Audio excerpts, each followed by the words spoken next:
नबी पाक अलैहिस्सलाम ने फरमाया, अपने दुख लोगों के सामने ना बयान करना, सेठों नवाबों को ना बताते फिरना, दुनियादारों के सामने जाके ना रोना कि मैं तकलीफ में हूँ। फरमाया अगर दुनियादारों को दुख बताओगे रब तुम्हें कभी गनी नहीं करेगा। और लोग हैं कि उल्टा मजाक उड़ाएंगे। आपकी जिससे बड़ी पक्की यारी है ना, पक्की, वो तब तक पक्की है जब तक आपने 50,000 मांगा नहीं। और जिस वक्त आपने कह दिया कि मैं मजबूर हूं मेरी मदद कर, तो फिर खत्म हो गई दोस्ती। लोगों की ताल्लुकात आपके साथ तब तक हैं जब तक आप उनसे कोई जरूरत वाबस्ता नहीं करते।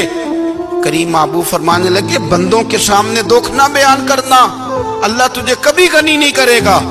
तू अपने दुख अपने रब को बता, तू दुआएं मांग, तू उसकी बारगाह में हाजिर हो, तू उसके हुजूर अर्ज कर।